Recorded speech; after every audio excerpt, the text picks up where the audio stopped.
Has becoming a real estate investor always been something that has been sort of rattling around in the back of your mind and you just don't know what to do? Maybe you have heard people talk about the BRRRR method, maybe flipping, maybe house hacking, and you're like, I don't know. I don't know which one is the best one for me. Well, today we're going to dive into the BRRRR method. We're going to talk about the BRRRR method versus flipping. Flipping is near and dear to my heart, but don't get me wrong. The BRRRR method is also one that I've utilized over the years, and it can be super beneficial. So let's dive in and talk all things BRRRR. And I'm not talking about freezing cold in Minnesota. I'm talking about real estate investing. Let's dive in. You're listening to the Girl Get Your Face Off a Bus Bench podcast, where we invite you to check your ego at the app, grab a cup of coffee, and get ready to dive into all things real estate marketing, social media, friendship, hardship, love, money mindset, and all the things that celebrate you as a badass boss babe. We're here to encourage you, show up for you, give you a loving kick in the pants when you need it most, and be your soft place to land on the hardest of days. So pull up a seat at our table and get ready to be inspired and start living your best life by design.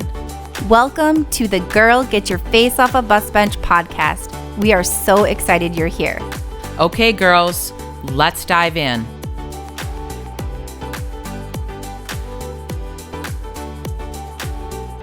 Okay, Bus Bench babes, Beth here doing a solo episode, and we're going to talk all about real estate investing.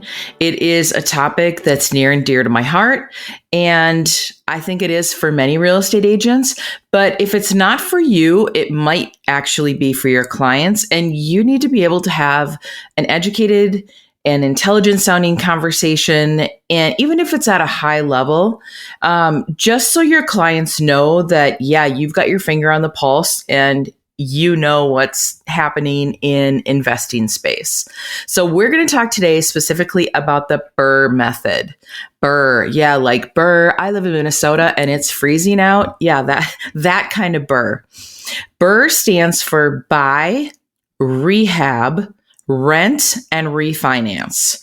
So we're just going to go through, we're going to break this down. I'm going to give you like some of my insight and some of my personal history with being an investor. Ultimately, real estate is an awesome tool, and I always say it's a tool to create generational wealth. So let's go through what this specifically looks like, and maybe this is something that you've been thinking about. Maybe this is that episode that's going to push you over the edge and you're going to be like, yeah, I'm totally going to do this. Or maybe you're actually going to start talking about this with your clients and get them into the investing space so they can start creating generational wealth for their family. So buy. You have to identify a property. And this isn't just like, throwing a spitball at the wall and see what sticks. In real estate, how you win on buying an investment is how you buy the property.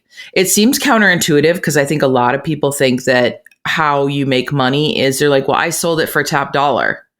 Well, great. You may have sold it for top dollar, but what if you bought it for top dollar? You might not be making top dollar for it, even though you sell it for top dollar. So that's something to really keep in mind, is that you have to make sure those original numbers are really spot on, that you have room enough to do a rehab and renovate, and then have your rents make sense and cash flow. That's always important. And then also have enough equity in there that you can refinance and take money out. So why is this BRRRR method so popular, you ask? Well, let me tell you. This is a way to get into a property for, obviously you have a down payment and you got to get a mortgage, but then it's a way for you to fix up the property and you're making rental income every single month. And then you can refinance and take out a portion of the equity that you use as the down payment on your next property. And then it's just like rinse and repeat, rinse and repeat, rinse and repeat. You can do this multiple times a year. You would be refinancing maybe a different property, not the same one that you bought in the same year, because sometimes you need a little bit more runway in order to have enough equity to be able to refinance and cash it out. So let's just go through these.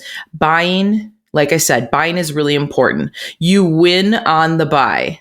That's where you're going to make your money, is on the buy side of it. So how do you identify properties that are a good fit? Well, this might not be finding properties on MLS. This might be you doing a campaign in an area that maybe is just on the cusp of regentrifying, and like this has become the hot place. You see restaurants going in there, you see Trader Joe's and Starbucks going in there. There's been a lot of studies done that Trader Joe's and Starbucks do an insane amount of research before they put a store in a certain location. So home values in those areas tend to be higher. Cool, right? So like if they've already done the research, they have a whole entire team and department that all they do is research land acquisitions. Maybe there's something to that. So if you can find a home in an area that has a lot of desirable features to it, which would make it obviously appreciate faster, but then also be a great candidate for a rental, that's a neighborhood you're going to want to pay attention to.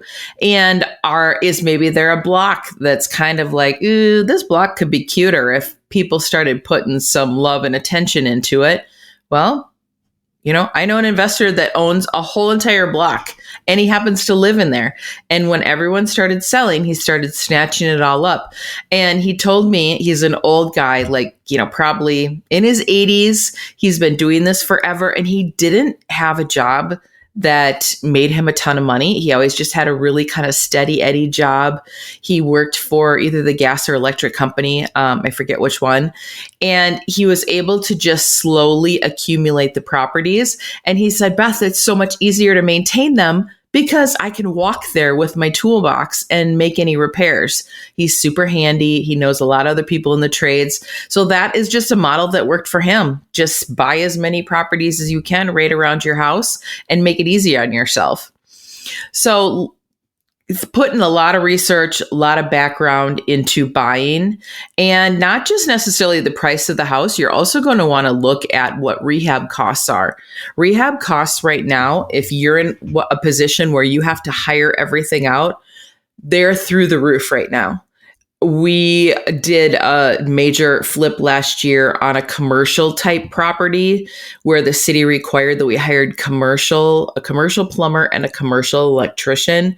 And I'm going to just go on record and say, having to hire those two tradespeople specifically, the quotes were about 100% higher than what they would have been had I been able to hire a residential plumber and a residential electrician. So these are some things to keep in mind. It can really screw up your numbers bad if you aren't calculating the numbers correctly, and if you're not planning for like a contingency budget, and that, oh shit, the behind the scenes stuff that, you're doing it all. You think you've covered all your bases. You've had a home inspection. You've planned for it all. And all of a sudden you open the wall and there's something catastrophic in the wall. Well, how are you going to be able to pivot? How are you going to be able to make money on that? In a situation like that, you may be able to renovate it and rent it. And maybe that last R, the refinance part, maybe that's going to be a little bit further out because you might not have the equity there quite yet to be able to take a cash out refinance. So there's just a lot of things that you need to be able to plan for. So having access to money is key. Something that a coach told me years and years ago is don't refinance and get a line of credit in place when you need it. Get it when you don't need it.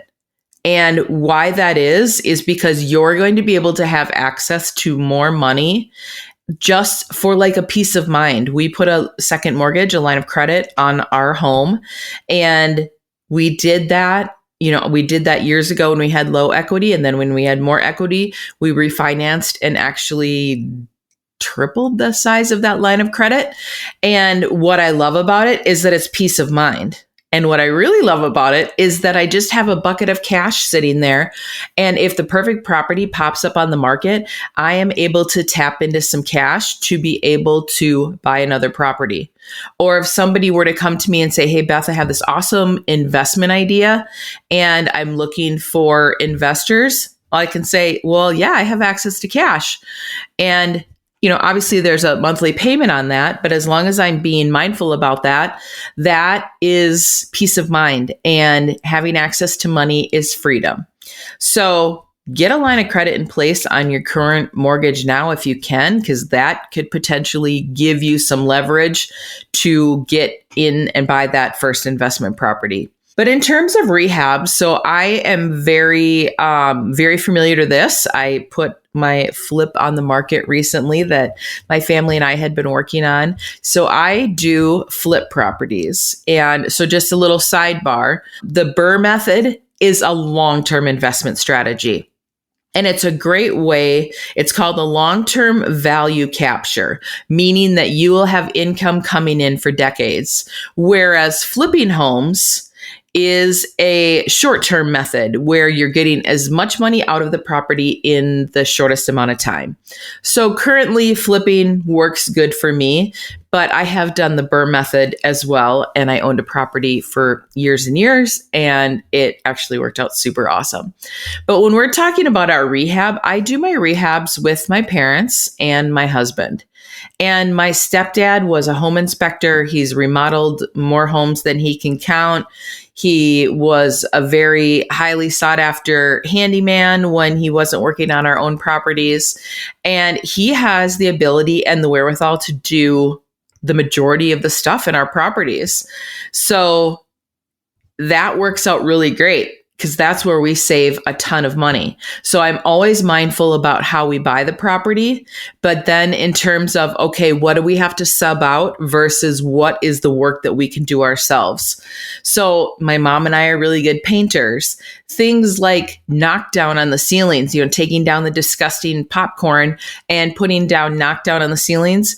That is a fortune if you hire that out. Well, we know how to do all of that. Well, let's be clear. I do not know how to do all that, but I know people that know how to do all of that. And that saves us tens of thousands of dollars on our properties doing our own paint. We know how to hang trim. We know how to hang doors, tiling, putting down flooring. Like, there are so many things that we know how to do. That's where we can save so much money. So maybe you have really handy parents. Maybe you've got a spouse that's super handy. Maybe you yourself, you want to just jump in and start YouTubing the heck out of things. And maybe you want to figure things out, you badass boss babe. This can look so many different ways, but the more money that you can plan up front to save is going to help you in the long run to A, be able to cash flow on your rent, and B, be able to refinance those third and fourth R's in the BRRRR method. So some of the things that I do in terms of rehab is I always, I think if you've been here for any amount of time, you probably know that I have an interior design background. That was that's what I went to college for. And so it becomes occupational hazard. I think in only the best of ways. My husband might think otherwise with how much I want to redo our house on the regular. But anytime I'm walking into a property, I'm envisioning, okay, it looks like this right now, but what could it look like? Is it as simple as painting and new light fixtures and you're just going to make it zhuzh it up? Does it need maybe an accent wall or some cute, easy to install wallpaper? Can you do just like minor things to make it really sexy for a renter? Or does it truly need an overhaul? Do you need to move walls to make this a better idea? So just to give you an example, in the last year and a half, my family and I have flipped or renovated 3 properties. And so the first one was a really cute 2-bedroom, 2-bath condo. And it just needed to be, it had been stripped down to the bare bones. It had been like kind of an old granny apartment. It had horrendous, like Pepto-Bismol colored walls, like that neon pink. It had a sage green living room, dining room, kitchen. That was barf also. And then a sky blue bedroom, but like, actually not sky blue, more of like Carolina Panthers blue, like that type of blue. And wallpaper from the maybe the early 80s, 70s. So some of this stuff was really bad, but truly it was all cosmetic. We did not have to move any walls. In fact, we decided to not even replace the kitchen. The cabinets were just fine. And we were thinking with the price point that we were working in, tearing out the kitchen and putting a new kitchen in from a financial standpoint, it didn't make sense. So we painted them agreeable gray. Instead of just painting the cabinets white, I painted them a really beautiful grayish, not the name says gray, but they were a really warm gray. We put black hardware on it. But let me tell you, we didn't go out and just buy all brand new hardware. It was the type of cabinets where you could see the hinges on the side because, this building was built 60s, 70s, something like that. So the cabinets, and this was just sort of like a mid-level condo. So you could see the hardware on the side. And many times when you replace the hardware, then all of a sudden your cabinets don't shut properly. And I said, there's no way, we are not going down that road. So we took all the cabinets hardware off, soaked them all in a degreaser, scrubbed the heck out of them, and spray painted them all matte black.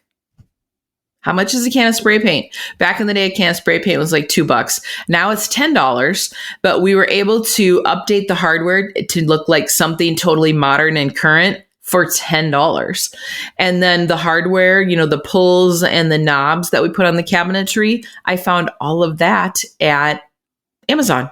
Super easy. I found a great light fixture at my lighting outlet store. I have an awesome quartz sky. So the cabinets may not have been fancy, but they looked really fresh and awesome when they're like this pretty grayish color with black hardware. We put in beautiful quartz that was like a white color with a little bit of veining, and then some awesome subway tile backsplash and undermount lighting. And all of a sudden you're like, oh, what? Excuse me? This is a brand new kitchen. And it wasn't a brand new kitchen. It was paint. And it was so easy. It's tedious and not always the most fun project, but it was one of those projects that gave us the best bang for our buck. And you wouldn't know. The transformation in it was absolutely incredible. And we got appliances from the Best Buy Scratch and Dent store. So we got appliances that were brand new for a fraction of the cost. And it was stuff like the microwave was out of box and it said it was missing some parts. Well, Mark and I are scouring around the Best Buy outlet store. Come to find out it was laying in a different section. All of the hardware and the installation, the mounting kit that mounts the under cabinet microwave, the microwave that goes over the range to the cabinet, it was laying in the refrigerator section. So we got the microwave for about half the price.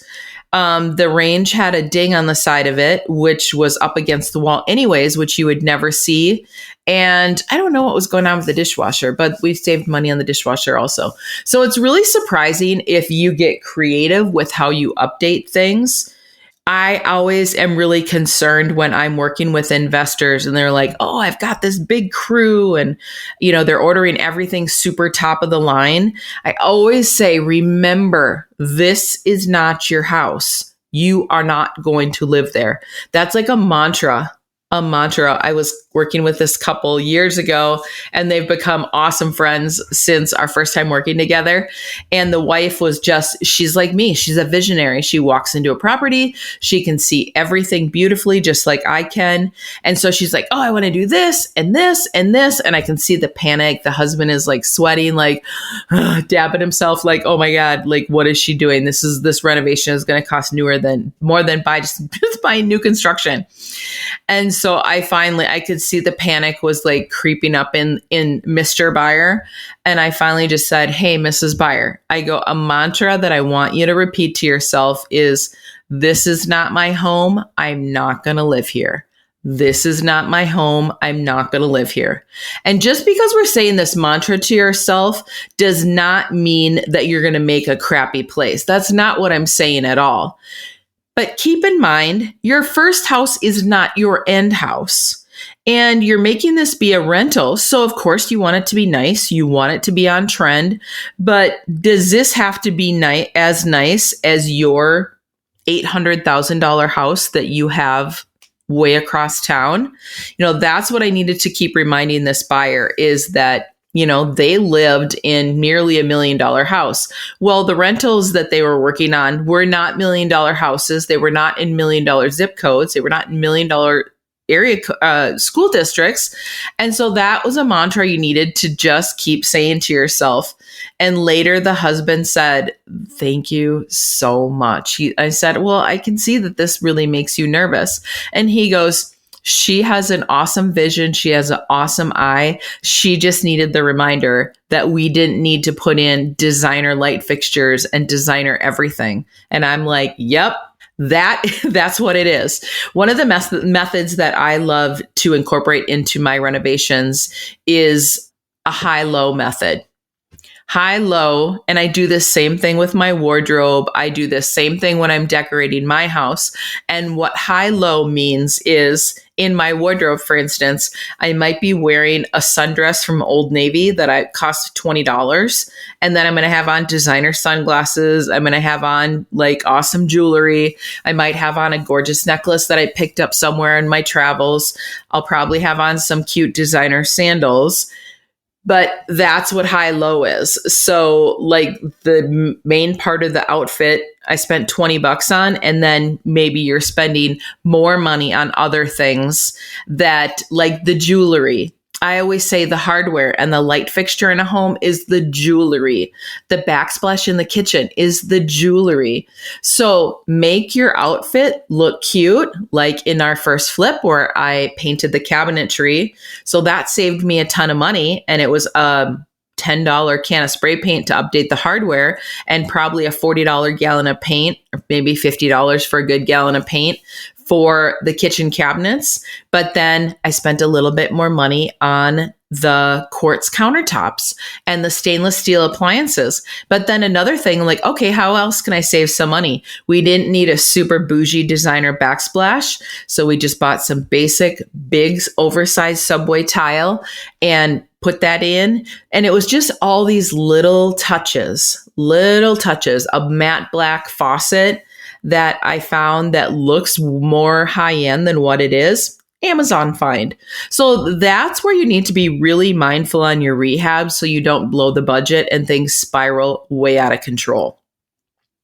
Now let's talk about the rent. I use a site called rentometer.com. It's as easy as that. You can type in an address, you can type in the number of bedrooms and bathrooms and hit the analyze button.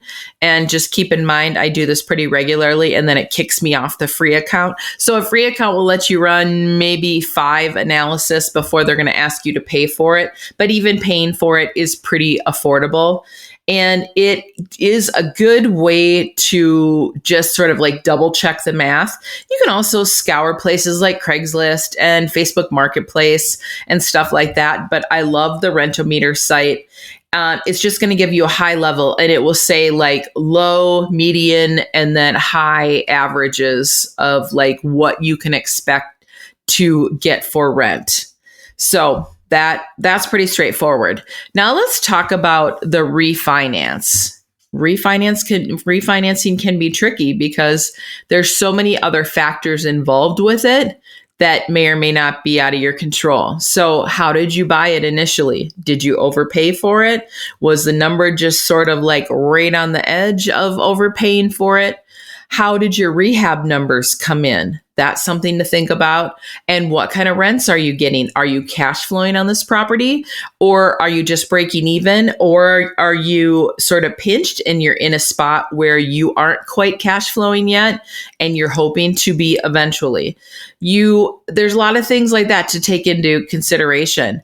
And What if you get an appraiser that is going to come in and give you a low appraisal? So a lender cannot have any contact with an appraiser, but a homeowner can have contact with an appraiser, and also a real estate agent can.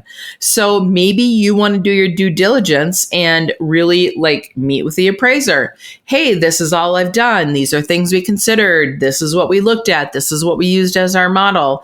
These are sold comparables that I used to help me create a valuation for this property. So obviously, nobody likes to be told how to do their job. And appraisers, I would say, are the biggest offenders of that. And if the appraisal comes in low, it's really hard to go back and get an appraiser to change their value opinion on a property. It's sort of like a fight in City Hall. So if you can be helpful and not in your face about it, be like, hey, here's what I've done to the property, yada, yada. Can I get you any more information? These were the numbers I looked at in case you didn't see this comp. What can I do to make your job, Mr. Appraiser, that much easier, Miss Appraiser? How can I make your job that much easier? And this is a hill I'm going to go die on. I think helping prime the pump is a good thing when you need values to come in where you need them to come in at. I think appraisals can sometimes be a little subjective, because if you give 3 different appraisers a property and say, hey, just appraise us and tell me what you think it's worth, it's very unlikely that they're all going to come back with exactly the same number. I think giving the appraiser all the information they need is something that could be super, super beneficial. So what are some of the advantages of this BRRRR method? I'm just going to put this blanket statement out there. I am not an accountant. You want to make sure you're talking to your accountant when you're talking about stuff like this, especially anything to do with your finances. But as far as I know, I'm going to go on record and say that you don't get taxed on that cash out refinance when you cash money out of a property. And then flipping, you have income. You can create income because now all of a sudden you have rent, and there will be depreciation that you can potentially tap into. There's no capital gains on that flipping income. And then rents, one of the other benefits of this BRRRR method is that rents create stability. And many times you'll have long-term renters that live in properties for years and years just because it's a pain in the butt to move. And maybe you just have a serial renter. They just don't want to own property. It's so much easier for them to live in a property that's nicely maintained with a great landlord in an awesome location, maybe in a great school district. Well, all of a sudden you have steady rents that you could potentially be incrementally increasing your rent to make sure that you have competitive market numbers for rentals. And you have, like I said earlier in the show, you're going to have long-term value capture, meaning that you're going to have income for decades. So you're going to have that rental income for years and years. And then you're able to refinance, do a cash out refinance, and take that money and start the BRRRR method over on another property. So hopefully this gives you a little bit of insight. I love investing. I think I almost love the creative part of it the most. Is I love taking an ugly property and making it be not ugly anymore. That's the most satisfying part to me. But I'm not gonna sugarcoat it. Making money at the end of the transaction, making something beautiful and making a beautiful home for somebody to move into really fills my cup. And then I get to make money doing that. I feel like it's just a true win-win.